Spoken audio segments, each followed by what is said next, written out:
Today our guests are Democratic Reforms Party Chairman and Member of Parliamentarian Asim Mollazade and Broadcasting Monitoring Center Head Alasgar Mammadli. Welcome to our studio. Thank you.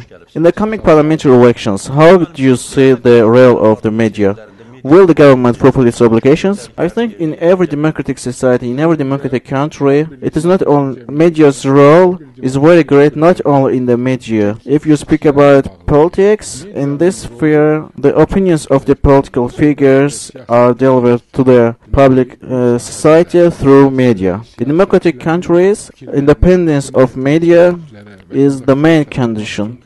Unfortunately, Azerbaijan, because of being in the post-Soviet period, post-Soviet area, the Soviet traditions remains in media. Media outlets belonging to political parties or which are financed by oligarchs, unfortunately, cooperate with them and campaign for them. Besides, there are independent media as well, but for the existence of survival of media and independent media, advertisement market is crucial. But as the advertisement market is very small in Azerbaijan, and as there is not a consolidated market economy in Azerbaijan, media has limited opportunities. You have been monitoring. Is Azerbaijan media balanced and fair in the election campaign? Generally, not only our organization, but also other organizations, including IRFS,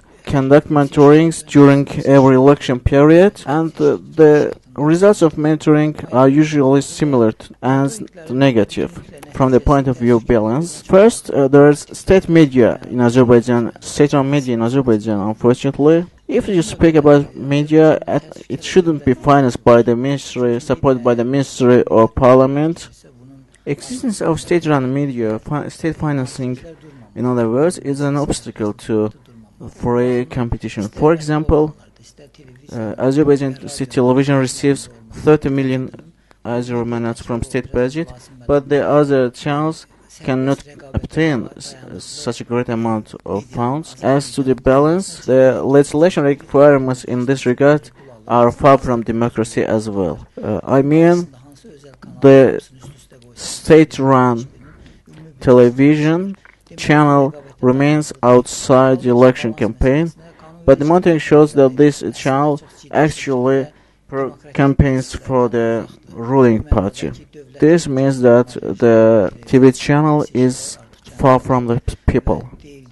And allocation of little free airtime by public television is also a negative fact, because this little airtime will not be enough for the political parties to propagate their political slogans, their political plans. The allocated free time is very small to explain what will the political candidate do in the coming 5 years, and it is a very abnormal situation and it should be amended. And one of the main roles of media is to provide information support to the election campaign, but the existing state TV channels, including private TV channels, do not protect the balance. It is misused in favor of one side, in particular that of ruling party. My next question is to you. You are working with a press as a political party. Is press accessible? Yes. The point is that we are trying to work with independent media of Azerbaijan. Though the number of independent outlets is very small, it exists in Azerbaijan. And there are great opportunities in internet, Our party's members are the people who create great electronic sources. We have experience in this field as well.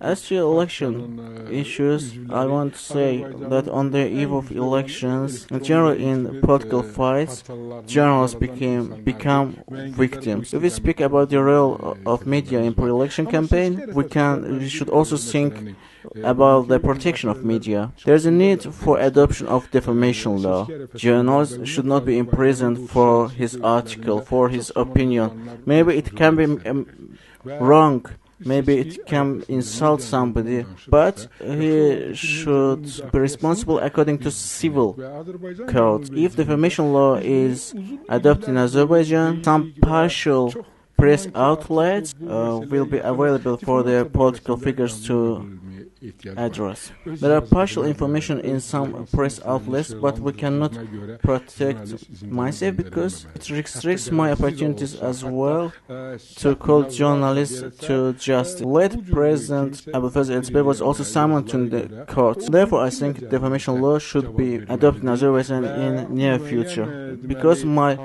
main aim during the election campaign is to protect the journalists, the media. During every pre-election period, the government states that all opportunities will be laid for journalists to operate. Do you believe that the government will fulfill its obligations in these elections? Because after last elections, actually nothing changed in media-state relations. To be sincere, no government can say that he will praise the journalists. They just make those statements, and they have to. Consolidation of democracy cannot be implemented in a single day. The need for practical measures, and the society should be ready. In every election there are such statements, but the reality is that the biggest of obligations are those undertaken by Azerbaijan before the European Council. The government, the state budget allocates 11 million Azeri manat to public TV and 30 million Azeri manat to Azerbaijan state television. If the government completely fulfills its obligations and only retains public TV, it would be better. But it retains to Azerbaijan state television and public television. You cannot build democracy reserving the totalitarian regime. Therefore, as long as there is totalitarian, authoritarian regime in Azerbaijan, it will be impossible to build democracy. Thank you for coming to our studio. Teşekkür ederim stüdyomuza geldiğinize göre. Sağ olun.